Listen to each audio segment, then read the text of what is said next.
Hello, friends, and welcome to the Rhythm Changes podcast. I'm thrilled to introduce myself as your new Rhythm Changes host, Chris Fraser. Indeed, our good friend Will Turnoff, the longtime steward of this project, has done everything he wished to do with this podcast and is moving on from the hosting aspect. Not to worry, as producer, he will still be involved behind the scenes to maintain the high level of quality that this audience has come to expect. And who knows, maybe he will appear as a guest at some point. If he's available, of course. Yes, Will has hung up the mic, and in so doing, handed me the keys to the Rhythm Changes Mystery Machine. Except in this version, instead of a 1960s Chevy van, it's probably more like an imported 1990s Mitsubishi Delica, which has right side drive, because I've never driven right side drive before. So it's like a little scary for me, but I should technically know how to do it, right? Yeah, like we'll start slow and get used to changing gears with my left hand. And anyway, let's not sweat the details. We've got a mystery to solve.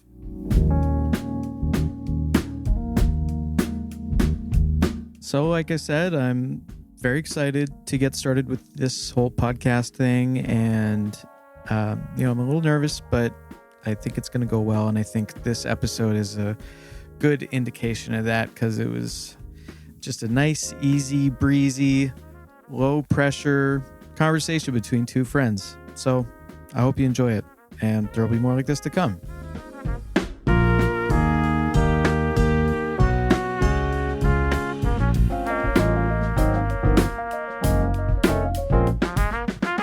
My guest today is a prolific Vancouver musician who is a guitarist, vocalist, banjoist, and teacher, among other things. You can catch her trio at Tyrant Studios on Thursday, September 12th, among probably a bunch of other stuff that we'll end up talking about. So please welcome Madeleine Elkins, my first guest on the Rhythm Changes podcast. Thank you so much for joining me. Yay! Yay! I did it. You did it. I did the intro. Congratulations. That's got to be one of the main things that kind of wigged me out about trying to do a podcast is sort of matching, like coming up to Will's level in like the structure part of doing a podcast. I can have a conversation, but like doing the intro. Yeah. He's really good at that. Yeah. He was showing me and I'm like, dude, this guy's a machine. Yeah. He's really good. Anyway, we'll stop talking about my insecurities about doing the podcast. How are you doing? I'm awesome. So excited to be here. Yeah. For your first podcast. So excited to be here in your house. In my own house. We're coming live from Casa del Maddie and Chad. Our tiny laneway. Yeah. Yes. We're drinking iced tea. Do you have an iced tea or no? I've got a mixture of liquids, some dairy-based smoothie, some just water.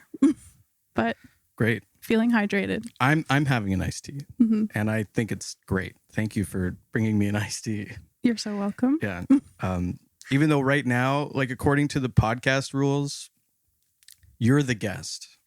Yes. And I'm the host. Like for the duration that we're recording, I'm the host.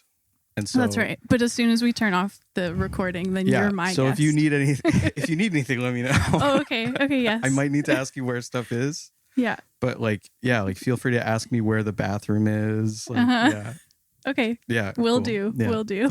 So, okay. So, I mean, I have a couple of things that I wanted to bring up. But how's your summer been? It's been great. You've been on tour, right? Yes. Yeah. I did a couple tours. Yeah.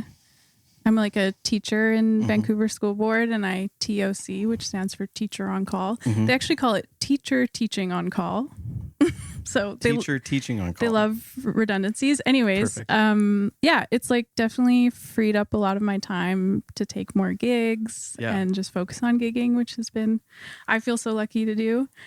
Yeah.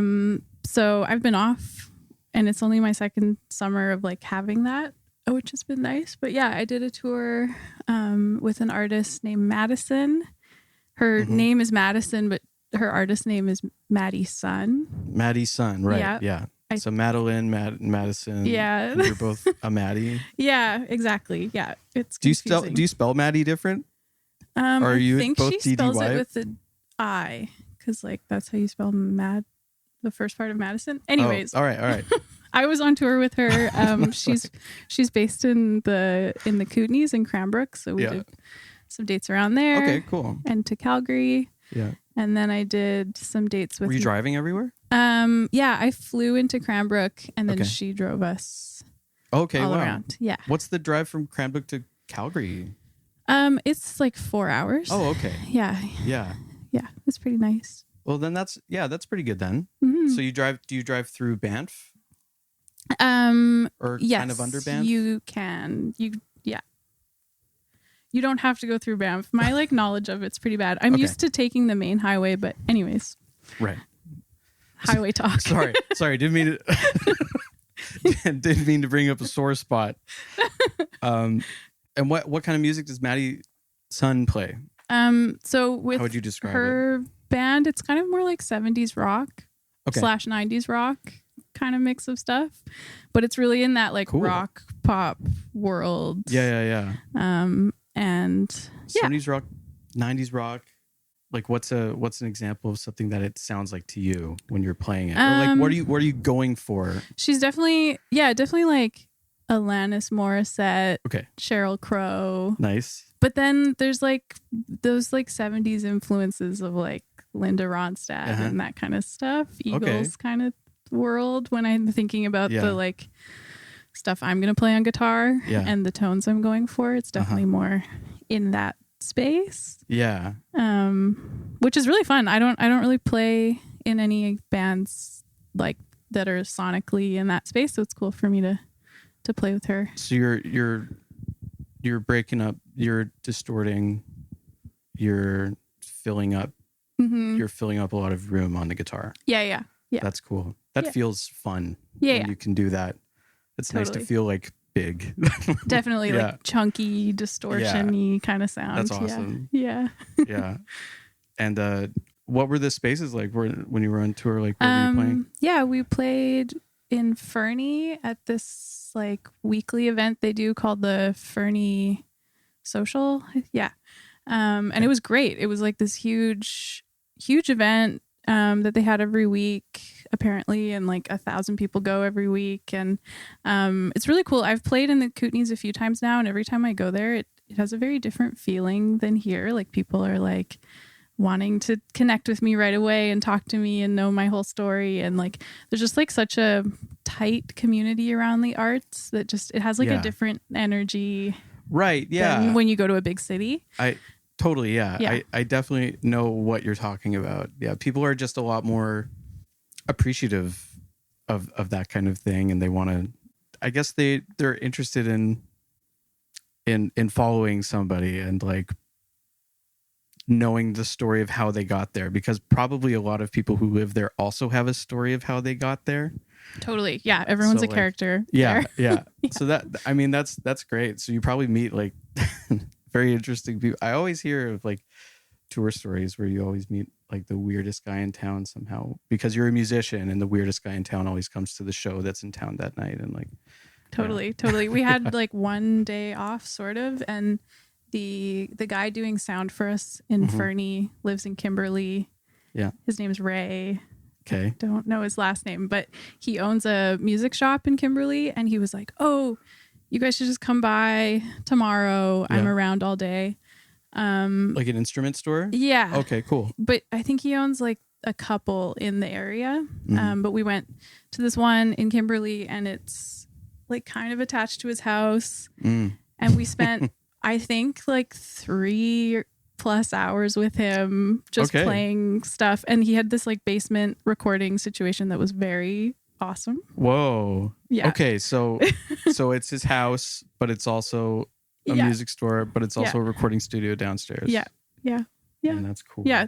And he's like such a character. He was like a francophone guy from Saskatchewan that like, moved to Kimberley and was like obsessed with all this weird gear. See, that's awesome. Yeah. That's so awesome. Yeah. I love hearing about that. Yeah. You exactly just explained the thing I was trying to describe. Yeah, perfect. That's cool, man. I haven't been on tour yet, and I really want to do it. Just around like BC. Yeah. Because I love just like the small towns in BC. I remember a couple years ago, I went just like on a trip because there was like an Airbnb, like a few couples went and like rented this Airbnb in Clinton, BC, which is tiny. And I thought it was so cool. And there was this one big store called the Clinton Emporium, which was an antique store, but it was also like a record shop, but it was like, yeah, like a bunch of things all in one thing. And I was like, can we go here every day? I don't know. I feel like you can only like discover like a little bit of it, and then you have to go, and then yeah. Anyway, small town BC. It's fun. Yeah. I mean, touring. Maybe we should talk about touring. I feel like I have been doing that more lately, which I feel like so lucky to do. I've been touring with like just artists that I work with, not really my own stuff at all, but it's like a grind, and I feel like it's getting more and more difficult for people. And I feel like I'm in this position of like watching it firsthand, where I'm like, some tours are really great and fruitful, but like most of the time the artist, like the person whose project it is working so hard and not getting a fraction of that back in terms of like what they're gaining. And like, there's so many factors, like us living in Canada, we can't get to bigger cities very quickly or very cheaply. Totally. And, just like the cost of like, accommodation, travel, food. Have you noticed like a specific, I mean, I guess you could account a lot of that towards recent inflation. You could account some of that towards changes during COVID, I guess. Like, yeah. But like, what's like one of the main things that you think is like acting as a hurdle for people who are trying to go on tour? I mean, like, you've only been on tour with like independent artists, right? Yes, except this year I started working with a what's the word? A tribute group. Oh, cool. And those are what are you tributing? Big production. It's with this group, this company called Mooncoin, and they do like, they're probably most known for an ABBA tribute that they do. Oh, nice. Yeah, I'm not in that. I'm in this group, called you know what, you just did it. Yeah, okay. No, we'll cut this. It's not ABBA? Sorry, you know what kind of podcast this is, right? No, but the one that I'm doing is called Country Divas, and it's like a variety show act. Actually, that sounds better. No, never mind. Because it's not just one artist too, and like, this is, again, I'm very new to the world of like touring, and playing tribute shows is not something I do. Yeah. But they approached me about this one, and it's called Country Divas. It's like a variety show in a tribute to women in popular country music. So like, thinking of like big pop country, like Reba. Okay. Shania, we do a lot. Martina McBride. No Martina McBride. Okay, whenever I tell people about this, they're like, do you do this artist? And I have to say no, because there's like a bazillion country artists that you could do and should do too. I mean, the fact that you're doing Reba and Shania alone is great. Yeah. You could just do a Reba Shania I know. Show. But and so it's like them, Chicks, Faith Hill, Dolly, some Patsy Cline, like earlier country too. Yeah. Anyways, those tours are like very, very different, because it's big theaters and things. It feels very, very a different like vibe than being with independent artists for sure. Yeah. Yeah. What was it like? Like, just to get back to the other question, like what's like one of the main hurdles you think has presented itself in the last few years that's made touring so much more painful, I guess? I mean, like, everything comes down to money. Yeah. And I think it's just like the cost of things are going so up with like, you know, travel costs through gas and however else, and accommodation. That's really hard. The other like unknown factor that I'm finding a lot is the like where to book and finding places that will like pay the artists appropriately. You know, like if we think about venues that we love to play in Vancouver, it's all over the place in terms of like how they pay. Yep. Do they pay based off of ticket sales, or is there like a set fee? And like, it's like that and more when you're trying to book in a place that you don't know. Yeah. Which is really tricky. Yeah. And and so I know what you mean. Like, I feel like it sometimes it can be really hard to get your foot in the door at all. Mm-hmm. And so like some of these venue operators are probably they probably are feeling like they're throwing you a bone a lot of the time by like letting you play there. And so like it's kind of getting back to that idea almost of like, oh well, you get the exposure, right? You get to say that you came here. Yeah. And it's another date on your poster. It's another line on your poster, which is valuable, right? And it is good experience, obviously, to be able to go on tour. But I imagine, you know, like it is frustrating where it's like, well, I mean, I'm spending all this time, you know, like, it's a tough thing because like touring is it seems so romantic, you know? Yes, that's a good word. Yeah. It's romanticized for sure. But like, I don't know. I've talked to a lot of people and they're just like, yeah, it's a real slog. I think that's like what people always say. Yeah. It's like, tough. Do you know that YouTuber Adam Neely?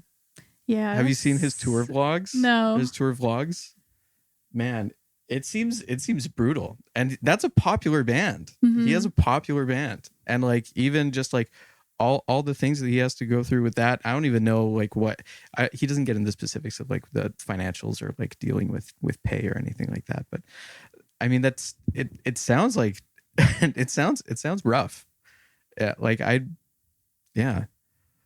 totally. But you know what? It's still so romantic. I still want to do it. I know. Yeah. The way that we've romanticized it. I know. Yeah. Just talking about Fernie and Clinton, BC. Yeah. It's just like, yep. I'll play there for, yeah. What is it? $60? Yeah. Great. Sounds good. Yeah. I'll show up. Yeah. I mean, but like there are so many fun parts. You're spending time with other musicians. I always like meet lots of people. And, totally. Yeah. Make connections that way. Yeah. And like, there's a lot of value in it. So that's like the fear of like, if it becomes really expensive for artists, if we can't tour as much, it's like harder for us to make those connections outside of our community and stuff. Of course. Yeah. Yeah. Yeah. Like, do you feel like, have you ever booked your own tour? No, not really. Yeah. Like, or like as your own act, like you're, it's always like you're with an act. Yeah. Yeah. Yeah. I mean, have you found that it's like it's been fruitful as far as like your network goes? Yeah, I think so. I think because like I said, I'm in this position of observing it, but not being the person like driving the bus, literally tour bus. Yeah. I don't see like the full picture of what we're getting back from touring, but it's it's kind of like a gamble of like, totally, yeah, you know, are we going to make back what we're putting into this kind of thing? Yeah. But yeah, I am working with an artist, Madelyn Read, and her and I are planning a tour for October. Cool. In the UK, which is big. Wow. And it's just going to be her and I duo, and that's been really interesting. I've been more involved in that because we're just doing it duo and we're doing it independently. How would you describe her music? She writes like country, kind of like soft country, independent. And like there's some mixes of like old time bluegrass and then more like folk. Okay. Kind of right in that. So space. Like when you say soft country, I imagine that there's a folk element in there. Yeah.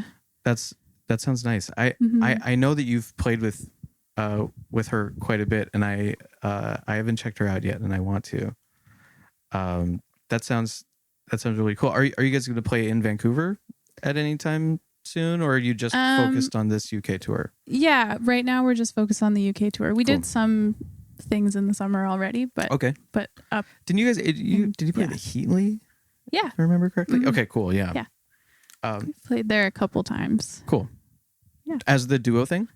Yeah, or with like she has Sydney Tuff playing bass in the band, Katie Stewart on fiddle, and Jameson will play drums. Do you know each other from Cap? Yeah. Or no, not Madelyn Read. Yeah. The reason why I asked is because all those other people went to Capilano. Yeah, I know. So she lived with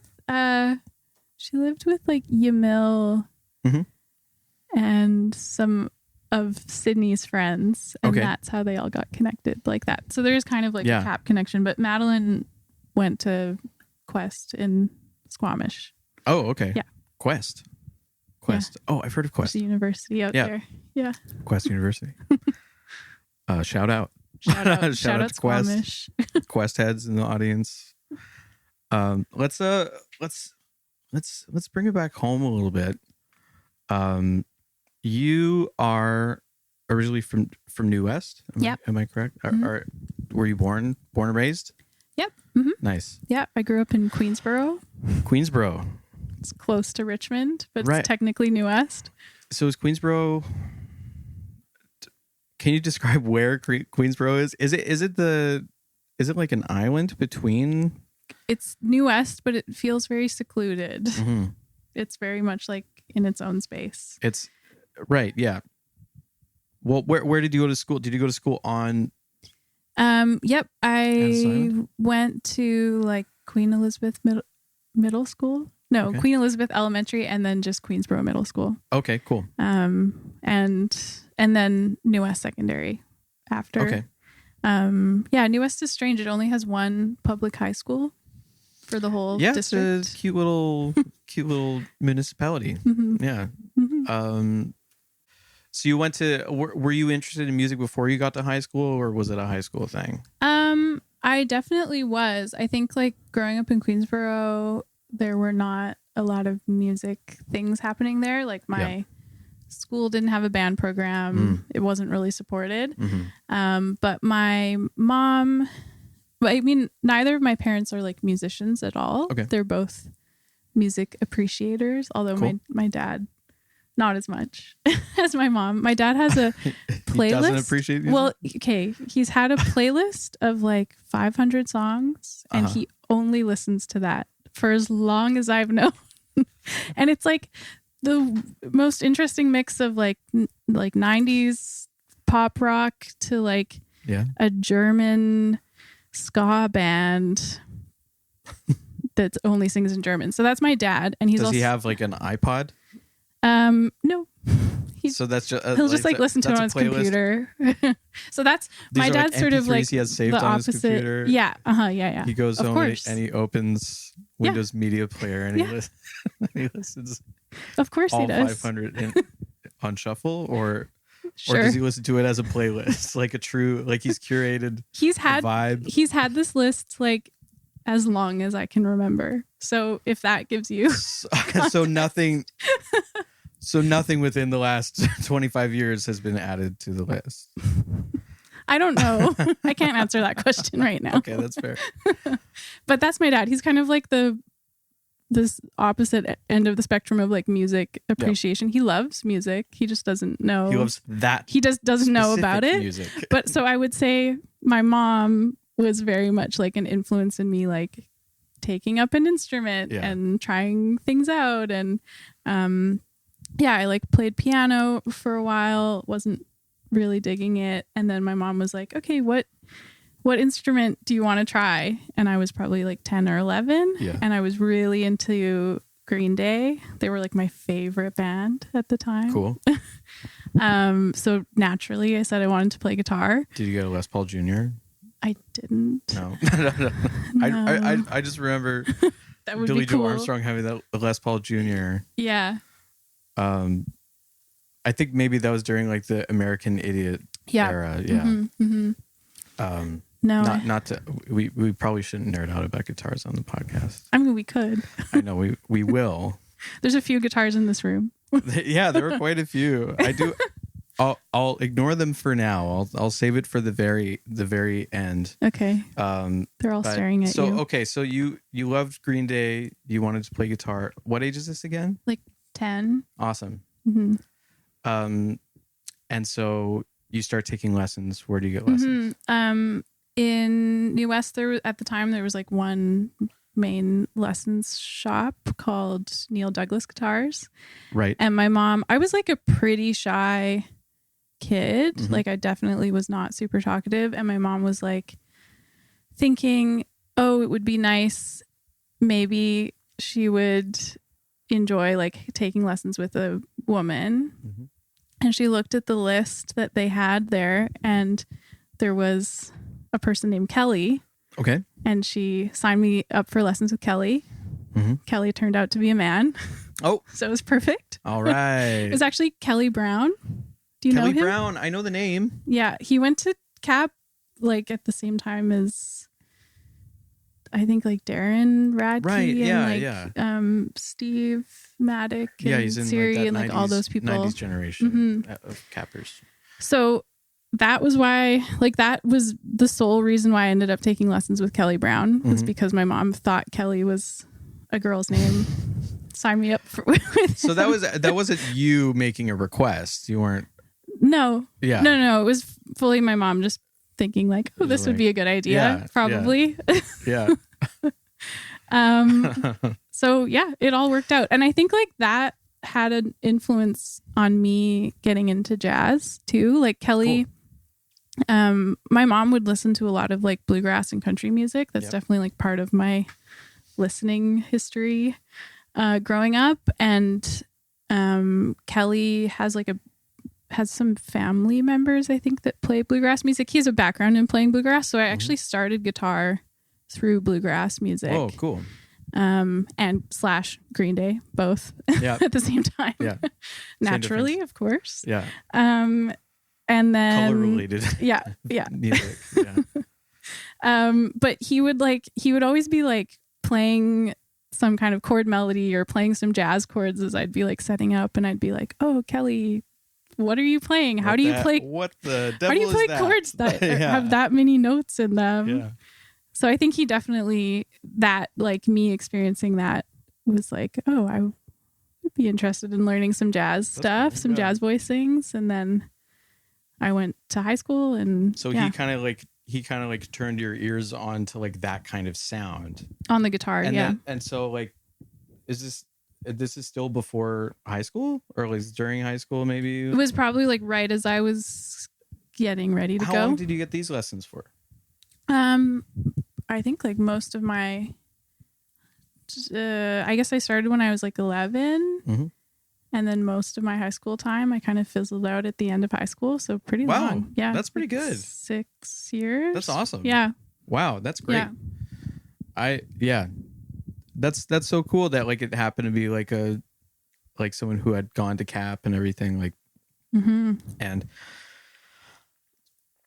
but like you being interested in sort of like the sound of like jazz harmony, that's just something that sort of occurred to you. Like he wasn't really like trying to be like, hey, check out these chords, these seventh chords or anything like that, or what? Like, not that I remember. I think he'd like, once we started talking about it, he'd joke like, I'm going to bring you to the dark side of learning guitar, and we'll get into some big voicings and stuff. But but neither of my parents were like listening to jazz actively, and I wasn't seeking it out. So I definitely think he influenced me into looking a bunch of stuff up. And then there was this one summer I was kind of like, oh, I should like listen to jazz more. Yeah. But I don't really know who to listen to. And then I went to the New West Library. Yep. And they let you take out, literally, I took out 15 CDs. Whoa. You can take out 15 CDs at once. And I didn't know, didn't really know. That's like almost all your dad's music. It's probably. I should tell him about the library. Yeah. You won't believe how many CDs. Dad, you know how you have like only 500 songs? You don't have to pay for it. There's so much of that at the library. Yeah. Yeah. So his eyes just brighten. Like, yeah. They made new music? Yeah. Can't believe it. I mean, I was, I'm trying to think about like just to go back to your dad for a second. I was just thinking, like I feel like normal people for a long time, they just had like whatever CDs or records that they had for a long time. And they probably didn't like go buy new CDs if they didn't really feel like they needed any. Totally. And so like they probably just had 500 songs that they just lived with for a long time. Yeah. It's or weird. Like, like people who have a car, like they just have like a couple CDs in their car. They just listen to that all the time. Yeah. Like I feel like, once you have iPods and everything where Steve Jobs is just like, you can have 25,000 songs in your pocket. There's probably a lot of people like your dad who are just like, who needs that? Who needs that? That sounds like a lot. Yeah. 500 is, I can't even imagine how many songs that is. Yeah. It's interesting though. Like I think about how we consume music a lot and how it like affects what we find. Oh yeah. And I think like at that time for me, I was like, I don't know what to do. And it's the summer. I'm going to go to the library. Man, that's I guess. So cool. That's so cool. That was like your first thought is to go to the library. Like, I don't know. So like why. what are like one or two CDs you remember checking out in that from outing? that library? Yeah. That library checkout, as you will, if you will. Fateful day. Yeah. I think like the one that sticks out in my memory the most was that they had Bright Side's Life, Pat Metheny's. Oh, yeah. And I think like that album was so pivotal for me. I just love that album. It's really good. Front to back. I would just listen to it. That's a really good first jazz guitar album because it's his first record. Yeah. Unbelievable. And you're just too. like, whoa, really? Yeah. You can do that. He did that? Yeah. And you can do that with 3 instruments. Like, what do you mean? Totally. Yeah. Yeah. Although apparently on some tracks, Pat does overdub himself comping, which I think maybe is a little much because you already have Jaco Pastorius playing. Like he's playing chords. True. Jaco Pastorius is like the one bass player who you can count on playing chords. Playing chords. Yeah. Yeah. Not to knock it. You know what? To knock it. Just a little trivia about Bright Side's Life. Okay, so there's Bright Side's Life you pick up. What else? Can you think of any other ones you remember picking up, or is that kind of the big one that sticks out? The Cannonball Adderley and Nancy Wilson album was in there too. Yeah. Save Your Love for Me. Save Your Love for Me. Yes. Yeah, and Never Will I Marry. Yes, that's right. Yeah.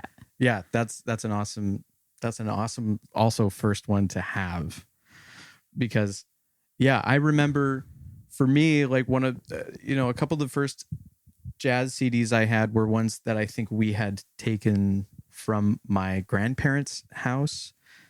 And one of them was a jazz piano compilation album. Mm-hmm. So it's just a bunch of different sort of random, seemingly random jazz piano tracks. And so like there'd be one by Bill Evans, there'd be one by Keith Jarrett, there'd be one by Phineas Newborn Jr., there'd be like a full spectrum. Yeah. And then there was a Thelonious Monk one. I think it was In Walk Bud was on there. That one really stuck out to me. Yeah. Like I feel like it is like a really important moment for most musicians. I feel like to like happen upon something purely out of curiosity, right? Totally. Yeah. Just like, I guess like to you were just like, okay, I could go to the library. I have access to this. Mm-hmm. Mm-hmm. I can, you learned your lesson from Arthur, right? Like you're like, I could go to the library and learn about this thing that I want to learn about. Yes. Arthur the Aardvark. Yeah. Shout out. yeah. That's who I meant. Yeah. Not King Arthur. No. Talking to the library. That I know of. That's cool. I love imagining just like young Maddie going to the library. And taking like a comical amount. Like it was like a stack. Yeah. Just so many. I think that my high school teachers had suggested me doing this. Because I also took out like some big band albums for sure too. And I think it was like after my first year of high school, they were like, oh, you can always go to the library and it's free of charge. And so I really took them up on that offer. Awesome. Yeah. And did you have like those CDs like way too long and like not give them back? I think. Do you still have them to this day?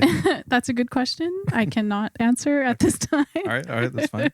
I can't remember. I do feel like there were so many that I lost track of at least a couple of them, but it was also in the time though of like we had a home computer and I would like burn the CD onto the computer so you could just save them. Yes.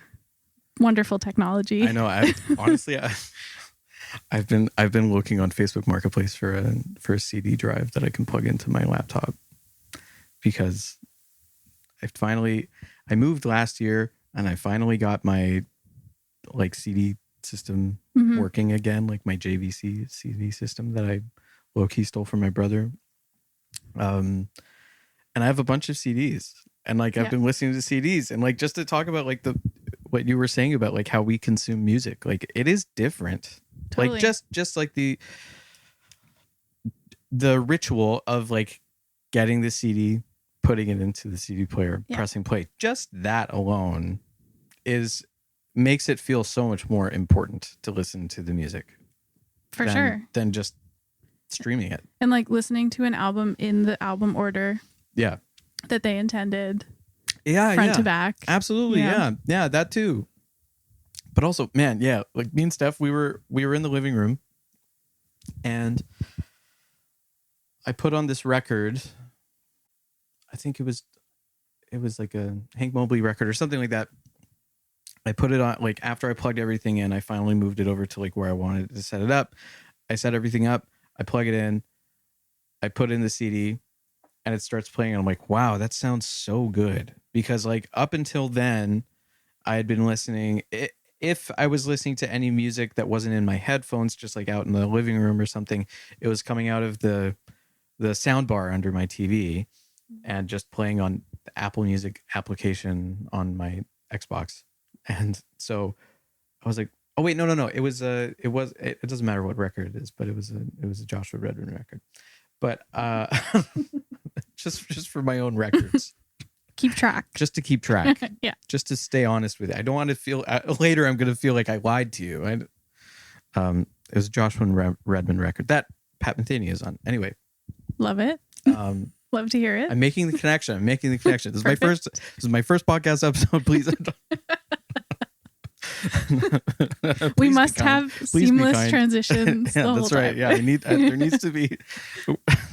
Yeah. Anyway, and so I pulled up that same record, the same track as the first track on Apple Music on my Xbox, and we just A/B'd the CD system compared to Apple Music, and the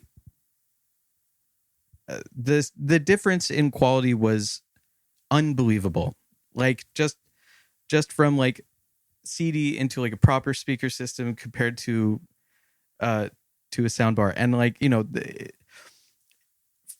I'm sure to most people it doesn't really matter, but like even like to Steph, who's like not a musician, Steph was like, what the heck?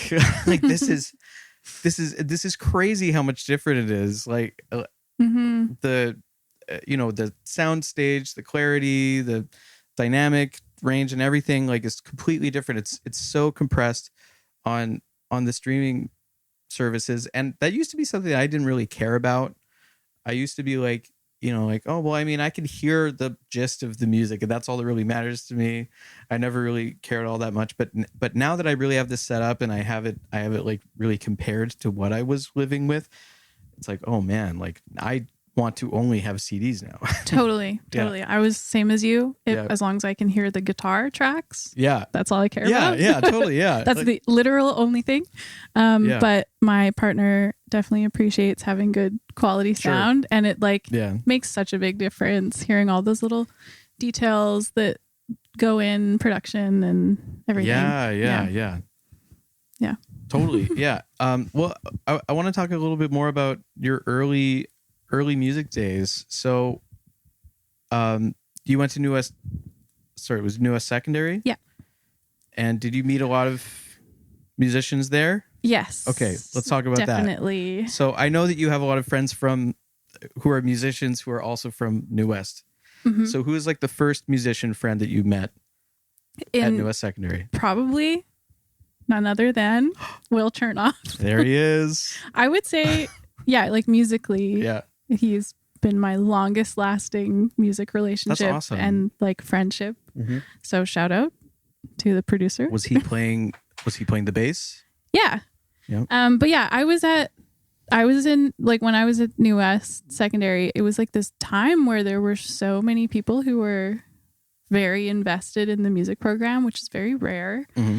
But I was just a child. I didn't know that was like not normal at all. But I think like the year that I graduated, there were like 5 or 6 people that went into music in a post-secondary program. Man, that's so cool. Which is pretty wild. But yeah, Nebu Johannes was there.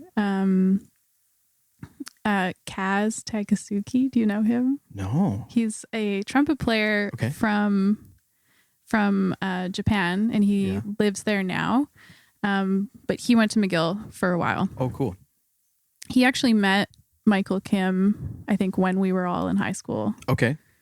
Trumpet player. They became like 2 trumpet inseparable pals. It was very sweet to watch. Wow. Okay. Yeah. And who else? Oh, I guess Megan Gillespie was there. She was a couple years ahead of me.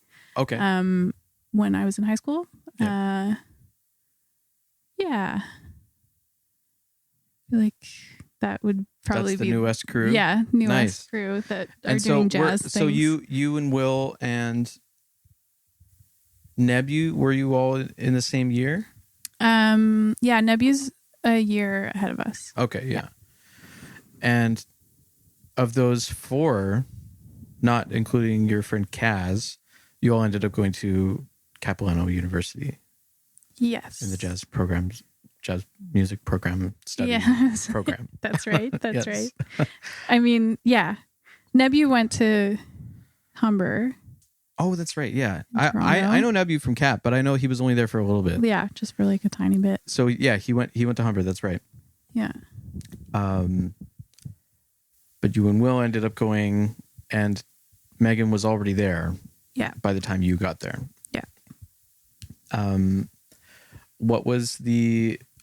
What made you, I mean, like you were already into jazz, you were listening to Pat Metheny and everything. So like, was that just sort of the path that you saw as like continuing as a musician, is just going to music school? Yeah, I think so. I think definitely at the time I was like, well, this is the only thing that I'm really excited about. Yeah. And like the teachers that are teaching in New West were just so great and so supportive. Mm-hmm. And I think that is what made the biggest difference. They really helped us find ways to like start performing young and like Steve Clements. I remember him being like, oh, the New West Arts Council has this gig for you. You would be great. Here's a band. Like he'd even help us like put a band together. Mm-hmm. Cool. Those kind of things made a big difference. And then like I also started, I think through Steve Clements as well, the River Market in New West had like a busking program where they paid you a little bit and busked. But I did almost weekly or maybe twice a month or something. I did it so regularly that I just like had all this experience playing. And I think like that is like such an important thing for people starting out, is just like doing it over and over, even if it's not, busking is not an amazing gig, but like standing in front of people and playing music is such a good practice. Yeah. Busking is interesting. Busking has the capability of being a rewarding gig. Totally. Just because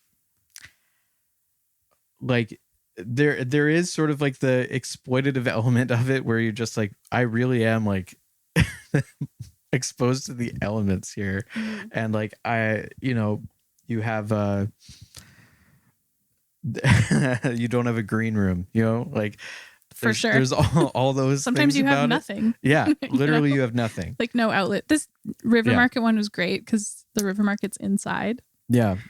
And it just felt very supported. But I know what you mean. It's like a total crapshoot. Yeah.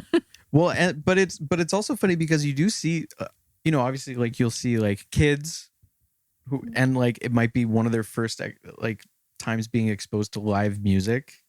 Yeah. And that's a pretty magical moment to be a part of.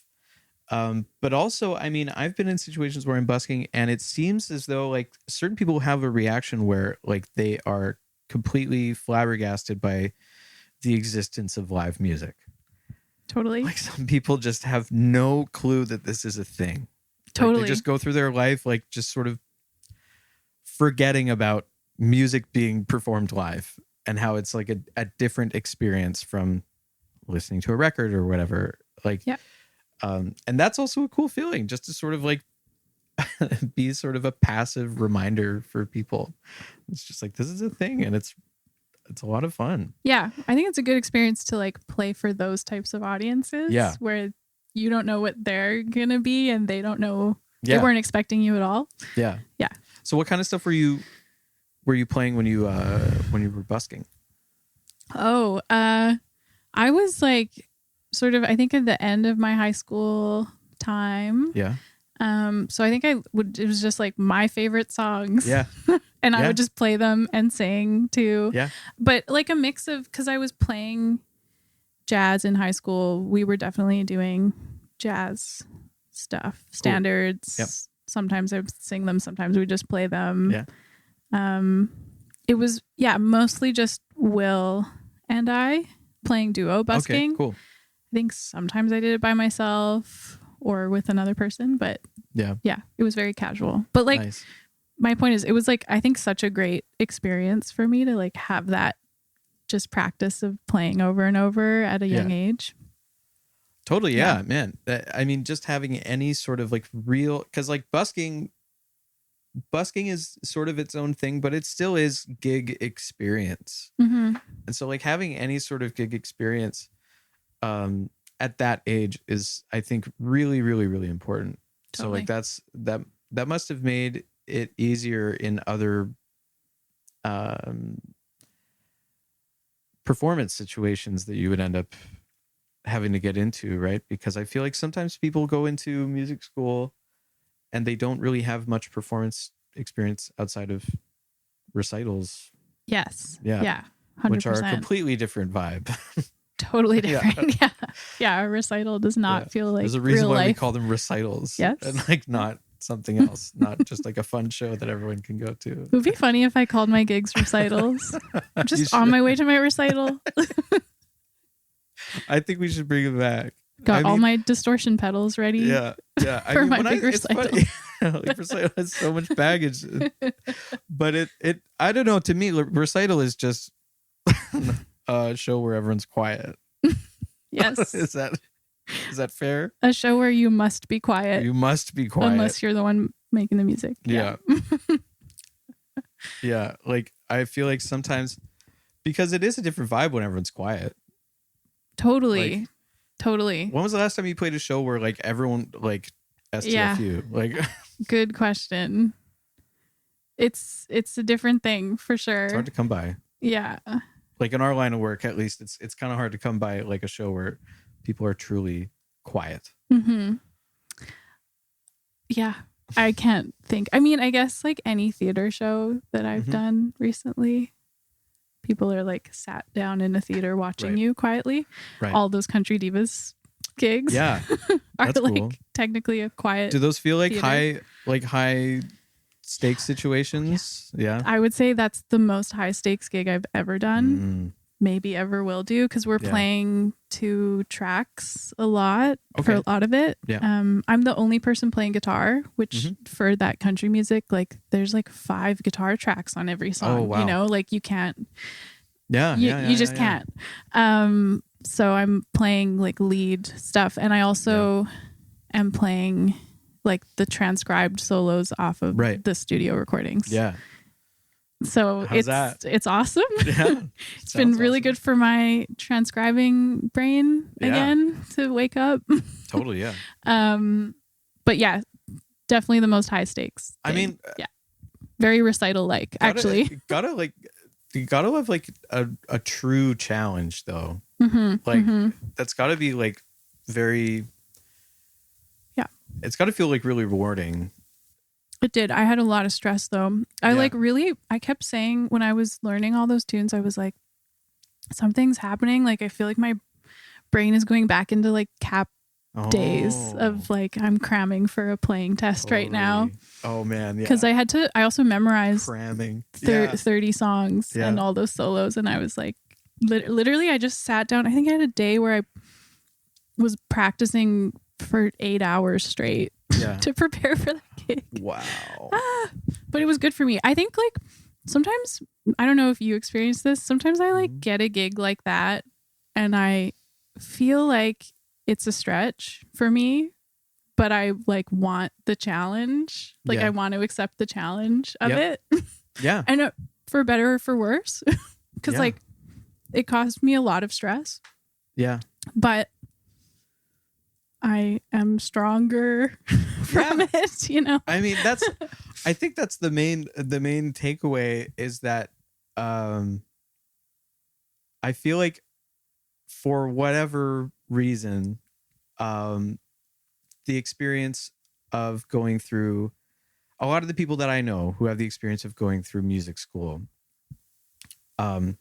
develop a they'll develop a ability to perform under pressure, but sometimes that comes at the cost of their mental health. That's one of the things for sure. And but I think that's a good way to put it, because like your brain is telling you like, if we don't do this, we're gonna die. Like that's like the long and short of it, right? And you don't die. you don't die at the end. No one's gonna kill you. I sure hope not. No one. Look, Maddie, no one's gonna kill you. All right. Okay. Thank you. Thanks for telling me. Of it. Yeah. But all I'm really just trying to say is that like, it's funny that we develop like this sort of like a reaction to these high stakes situations when it's actually not necessary. And the reason why you're even in that situation in the first place is because you are able to do it. Or you have the capability of doing it, right? It's possible. Yeah. Yeah. And so you just have to believe that and just go with what happens, right? And like you obviously put a lot of work into it and you have the ability to do that and you like to take on the challenge. And so like sounds like you're the right person for the job. Right? Yeah, it all ended up working out in the end. Totally, yeah. Yeah, I mean, I love to play like a challenging gig, but some gigs are challenging in other ways, right? Like, for sure. Yeah, there's like the, sometimes there's the non-musical aspect of gigs that could be challenging, and that's I feel like that's something I'm always learning how to deal with. Same, constantly. I'm like, is this worth my time? Let me go through my checklist. Yeah, I've definitely learned that the hard way. It's like you need to be careful what you spend your time doing. Totally, yeah. And that's just something you pick up.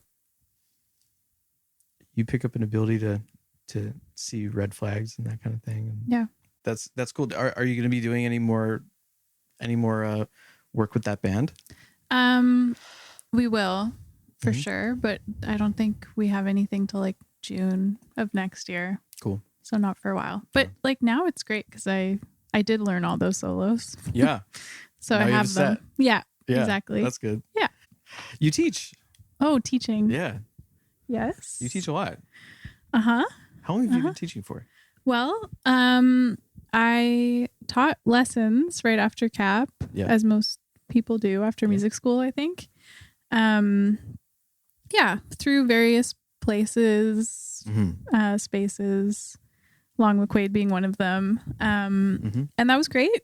But I was kind of like, I was feeling pretty burnt out with it, with private lessons. So 2 years ago or 3 years ago now, I went back to UBC and did the ed program there. Yeah. And it's a 1-year program? Yeah, it's 11 months through UBC. You have to already have a bachelor's degree in anything. And then it's a secondary B.Ed. Cool. Yeah, it's been like a good learning road for me with teaching. I think like the thing about teaching is you always like learn things that you wouldn't expect to be learning about like yourself or just like the process of learning too. I think it's a big part of that. I mean, I feel like teaching as a job has made me way better at guitar. It's made me a lot more honest with myself. Right. Because I end up feeling a requirement to practice what I preach to my students. Yeah. And I'm sure I'm not the only person who's experienced that. So going to UBC, I mean, that's a specific teaching program, but you had already been teaching for a few years before then. So what did you have any revelations about education, like just being in that program compared to what you knew going in as a private lesson teacher? Yes. Do you mean like education, like the system of education? Sure, the system or like the act of educating somebody. Yeah. Okay. I mean, I'm sure I'm sure, well, I mean, yeah, like you see how the sausage is made now. Yeah. I think like the first thing I think of when you say that is like how challenging the education system is for most people in it. Which like you always kind of know that, but once you see how the sausage is made, it's like, whoa, this is hard on most kids, regardless of their circumstances. But like a big takeaway from of like the act of learning, I think, is like I had to really think about like how I make mistakes and how other people make mistakes and how we like recover from it. Which seems so obvious, but I think like seeing it over and over in different places, whether it's like a kid trying a math problem or me teaching someone clarinet in band or conducting a piece or whatever, like I often would find those like roadblocks were where all the mistakes were. And there's so many ways now that like teachers are trying to de-emphasize the mistakes and just normalize the mistakes, but we have it like so ingrained in everything that we do that mistakes are bad. Yes. If I make a mistake, I am. Yeah, it's a reflection of yourself. Yeah, totally. And it's like really interesting watching that with really young minds too, because it's like, where are they getting these ideas from? Like, I don't know, but totally. I wish we could make it not happen. I think especially like in music education too, it's like so much of music education is about just like doing the music. It's very different from academic stuff where you can study and do all this, whatever, like individual learning. Like we talk about in writing lesson plans and stuff, we talk about like independent practice and like group practice. And when you're planning a lesson for band, it's like majority group practice. It's not really possible to do independent practice in the classroom. So I've found it really interesting seeing how like in those group practice situations, so many kids are really scared to put themselves out there and like make those mistakes in front of other people. I mean, for obvious reasons, it's like being in high school is scary and you don't want to make mistakes and stuff. But like, I just keep getting roadblocks there. I'm like, how can we normalize this? And even for myself too, I'm like, I think the big like, the big like points I've gotten past in my like learning guitar had been when I've been like, oh, I'm making a mistake and I'm like aware of my mistake. How can I fix it? You know? Yeah. I feel like there's totally, we have like this complex about making errors.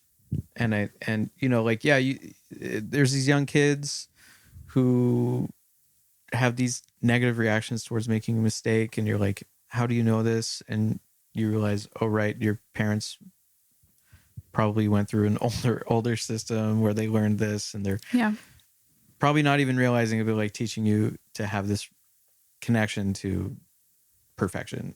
And like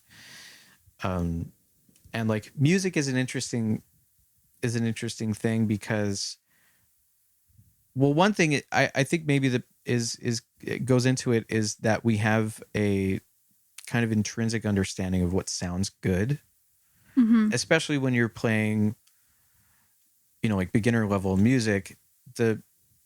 What you're listening to sounds simple enough, and then being able to reproduce that is a lot harder. And so it's kind of like it's really hard to convince kids. Like, I feel like half of the time when I'm teaching, I only teach private lessons, and I feel like half the time when I'm teaching, it doesn't matter who I'm teaching either. It's like either a kid or it's like a, you know, that 70-year-old. I'm constantly just coaching them into being okay with the fact that they're going to make a mistake, and that not only is it inevitable, but it's necessary to the process. And if you make a mistake, then I'm actually going to be happy, because that means that you're trying something you haven't fully mastered yet. Yeah. And like, to me, you know, I'm talking to my students, like, I'm just used to saying all this stuff to my students. It's easy enough for me to just say, like, please make a mistake. I'm totally just play what you can. Just do what you can. And to them, that's vulnerability. Like, I'm asking them to be vulnerable. Yeah. And that's hard. That's hard to do in high school. That's definitely hard to do with, you know, the guitar teacher you see for half an hour once a week. Yes. Right? Like, yeah. So it's probably not you. It's probably no. There's so many things that are preventing kids from wanting to open up. It really is like an opportunity to be vulnerable and to show the fact that you aren't perfect, because I guess there's a understanding that you must be able to be perfect on your instrument. And I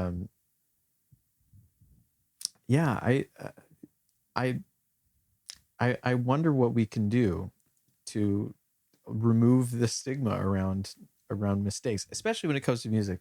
Yeah, because I think that like music can be a great space to make mistakes in. Like, I think you can learn this skill and put it into other aspects of education. And like, there's definitely things that we're trying to do to make it. And like, I mean, the biggest thing is I just try to like model it for the students. I'll be like, oh, here's me making a mistake, or like, I just made a mistake doing this. And I'll like call myself out in front of them. And that's like part of the thing. But like a real example. I can definitely imagine like a music teacher just being, blah, blah, blah, blah. See, that was a mistake. Yeah. But like, that's a fake mistake. Like mistakes happen when you don't mean for them to happen. Like, totally. That's the whole thing. So like, if you teach them to be like honest with yourself about, it's like, oh, I didn't mean to do that. Yes. I mean, I do that all the time when I'm conducting. Yeah. I'm definitely not like the most confident conductor. Conducting's hard. It's really hard. Conducting's hard. Yeah. It's a new world of reading music when you have to read 10 things at once. Oh, yeah. I always think that's like so funny. With sight reading, I'm always like, oh, I think I've hit a new challenge of sight reading. Yeah. And then I get to these points and like, conducting is maybe, oh my gosh, my peak challenge. You know, it's so crazy. This just like unlocked a memory for me where it was like basically my first experience actually teaching music was when I was in high school. There was a class that you could take in grade 11 called peer tutoring, which was a class that you could be like a TA in a class, and that would be, you know, a credit. And I obviously did the peer tutoring in music class, but the block that I had my peer tutoring class for was grade 8 concert band. And on occasion, the music teacher would just be like, "Hey, you could teach this class. You could just run this rehearsal." Sure. And I'm like, "Okay. Yeah. I guess, yeah, I guess I could." And I just remember opening up the Essential Elements book and just seeing all this music. I didn't know how to read music yet. You weren't even ready to read a note. No, let alone. No, all I knew, I knew like very, very basic things about music. And the music teacher had a lot of trust in me. And he's like, "No, you can do it so easy. You can do it. It's fine." And all I remember is that the flutes who were right in front of me, who I could hear, yep, were playing their whole note. There was a whole note that was written for them, but they were playing it too short. And so I remember saying, like, "You have to play that whole note. You have to play for 4 beats." That's great. And that's all I remember, like, being able to teach that whole time. The rest of it was just me running just the exercises, which is a single melody that everybody plays at the same time. Yeah, together. Yeah, love it. Yeah. And you know what? I think that actually is my only experience teaching in like a classroom, like music, like orchestra. And I was like, "No, we're just doing guitar lessons from here on out." I'll be taking the guitar from here. Yeah. We'll just be rocking with that. It's amazing to be able to do that. Did you think that you would? That I'd be teaching like classroom? Yeah. No, I wasn't sure. It was like in the back of my mind for sure when I was going to CAP. When I was there, I always wanted that option, but I wasn't ready for it. Yeah. And then I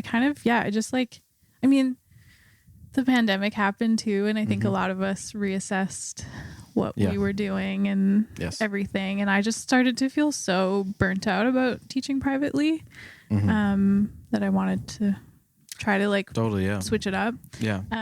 But it has it's had lots of challenges for me teaching, but I think like a big thing that I've gotten out of it is my like working hours have changed a lot. And I think that's opened up for me to like be more available for gigs that I want to do. Yeah.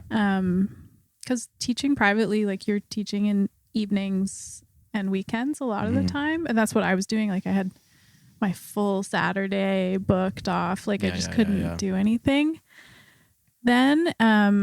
So it just like really helped me kind of change my schedule. And now that I'm like subbing too, I am very flexible. Substitute teacher teaching. Great. Yes. Substitute teacher teaching. Yeah.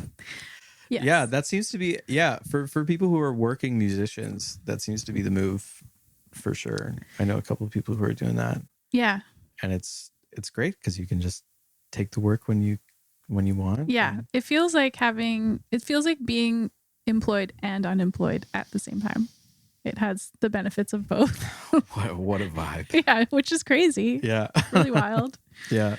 Yeah. But like I honestly I still, even though I now did the degree, I was always thinking about it and thinking like once I do the degree, I'm going to know what I want to do with teaching. Nope. That is not the case at all. Like you can totally just, I didn't consider that you can just like have a teaching degree and still figure it out after then for like a long time. Like there's such a huge wide spectrum of jobs in the education world that like I honestly don't know what I'll end up doing more permanently. I wouldn't be surprised if it's not music. I like teaching music, but I find some challenges with it. I do find it really overstimulating. Like I was teaching elementary music and I would get home from work and just lie down on this couch immediately and turn off all the lights and listen to no sounds. Wow. I would just be like silent. Yeah. Cause the stimulation that I find from like the constant noise of a room, and like maybe I gave them all drums. Why did I do that? I don't know. But like the 30 children hitting drums. Yeah. Oh my. Okay, so that's your PSA for this episode. Just be careful. Yeah. Drums are a deadly weapon. Yeah. Yeah. Yeah. Yeah. Yeah. Yeah, that sounds that doesn't sound sustainable as a job. Yeah. I mean, but some people they make it work, and there's so many cool things you can do with like early music education that's like creative and fun. And the thing about early music education is it's very moldable, flexible to like what you, the teacher, are into. Cool. So I'm not like sense. I'm not writing it off. That's kind of what I've heard. Yeah, it's very sandbox. You can really shape it however you want, which is cool. But like my experience with teaching young kids, and I only have the experience of teaching one-on-one lessons, but even for half an hour, kids that age, the name of the game is just keeping them engaged. Yeah. Just keeping them paying attention and doing the thing. Yeah. Right. Yeah. Like, and sometimes they win. For sure. Just in the one-on-one situation. I'd say usually most times. They win. And that's just one-on-one. And so when you have like a 30-on-1 situation, it's I can only imagine them against me. The stakes. Someone told me,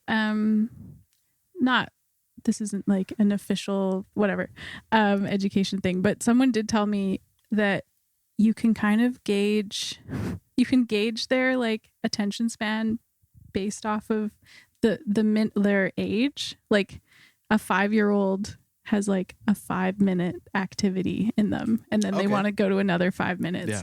So like I was teaching kindergarten music, and I'd have 30-minute class, and I'd plan 6 activities. Okay. Every 5 minutes, I'm like, we're doing a new game. Here's a new instrument. Did you find that it worked? Was effective? Yeah. Hey. Less meltdowns if I had 6 activities planned, but that's a lot of planning. Because you're just putting on an episode of Sesame Street. Well, no, we did sort of. No, I just mean you are Sesame Street. That's what I'm saying. I'm not saying you're putting on an episode. I didn't put on YouTube every day. You're producing an episode of Sesame Street. That's right. You're I am. Big Bird. Yes. Yeah. And Oscar. Yeah. And Elmo. Ernie and Bert. Yeah. Yeah. All of the above. The letter of the day. Yeah. And the number. Yeah. I mean, when you think about it, like that's you could really. They have a good formula. Like if you like base a lesson plan just around like the letter N. Sure. Like, you can get a lot out of that. Yeah. They're onto something. Yeah. Those guys at Sesame Street. Yeah. Yes, you heard it here first. Yeah. They're onto something. Check out this little show. It's been around for a while. For a little bit, yeah. I love those early episodes of Sesame Street that you can watch on HBO that are like from the 70s, and they have to have like a disclaimer at the beginning because it's just like some things depicted in this episode of Sesame Street are not currently like condoned by HBO or something like that. And it's like it'll just be, you have a just a regular episode of Sesame Street, and then they have a sequence where it's just like a bunch of kids playing around in like an open construction, like in a construction site, like they're just like running through like big like industrial tubes and stuff. That's awesome. Yeah. That's really awesome. and it's just set to like the funkiest music you've ever heard in your life. Yeah. That's perfect. Yeah. I taught at an elementary school like full time a couple years ago, and we did a sports day. Yeah. And there were a couple teachers that are like near retirement, and they were talking about teacher stories, and the one was like, "Oh, I remember when I started teaching, sports day activity used to be nailing a nail with a hammer to a log." They gave all these kids hammers and nails. And like what? Like every grade? You know how sports day is like these little stations and you go around, and that was one of the stations. It's she just said hammer a nail into a log. Yeah. Yeah, she was like, that's what it was when I started teaching. Now it's just like fill up a sponge with water. No, it's not even that. And now. run around. Dude, my sister-in-law is a grade 6 teacher. Mm-hmm. And she told me that now what they're doing, maybe it's just at this one school, but now what they're doing is they're letting the grade 7s organize sports day. Oh, yeah. That will happen. And this last year, sports day, the theme was business. Okay. So, like, and it wasn't sports. I thought the theme was one sports. team was like Tesla and one team was like McDonald's or something like that. Yeah. But just corporations. Okay. The theme is capitalism. Yeah. The theme is capitalism. The theme is consumerist nightmare. The theme is debt. Perfect. Yeah. Perfect. Yeah. And that just sounds, putting the 7th graders in charge. What are you doing, guys? Don't do this. Sports day is supposed to be just like the day where you come to school and all that happens is fun stuff. Yeah. Like you're making the kids be in charge of it. That's a job. Sure. Don't give them a job. Yeah. Who knows? Like I don't know. Maybe I sound like an old I'd man say right now. bring back hammers and nails. Honestly, yeah. There's probably a safe way to do that. There's probably like a plastic version of that game. I don't know. I don't know if there is with the real. Okay. The real deal. Yeah, maybe not. I've had such a great conversation with you today. This is fun. Same. Thanks for being my first guest. It was an honor. Thanks for having me in this space. Yeah. Thanks for coming over. Thanks for being here. It's always nice. Yeah. And I learned a lot about you. Learned a lot about New West. Love it. The geography of New West. Yes. Anytime. Do you think the New West Library still has a bunch of like that CD selection? A good amount of CD selection? I would hope so. I think they do. Last time I was there, they had the CDs in the same spot. Yeah. I got to check out, because like normally this podcast is recorded at the Vancouver one. Yeah. Yeah. And I have a couple books from there that are overdue. Oh, so you got to make a trip. So I think maybe I need to return them. I have to do the equivalent of burning some of them though, and like just take a picture of of the book. Yeah, well, I have one of them is one that I've used a lot, which is a book of Bach chorales arranged for the guitar. Oh, nice. And I really love playing them. But I probably should give the book back. So I think I'm just gonna. That's cool. I have never thought to take out music from the printed music from the library. They have so much. Cool. They have so much. This should be like a library podcast. I feel honestly, like. Yeah. There's already a guy doing a podcast at the Vancouver Public Library. As part of the library? No, it's like he's just like a TikTok guy who like goes to the VPL and like he's like kind of famous on TikTok, and like he gets like influencers to come do it, and they have like a really like soft spoken podcast. Oh, like because it's like literally just in the library. Wow. Huh. He doesn't even know about the podcast studio in the library. Come on. Yeah, someone has to tell him the website where you're actually supposed to go. Yeah. No, I think. Anyways, libraries are cool, and libraries are great. We support libraries. Yeah. We're going to the library right after this. We're gonna check out a bunch of CDs. Okay, well, thanks, Maddie. Thanks so much for joining me. And I'll see you around. Thank you. Yeah. Okay.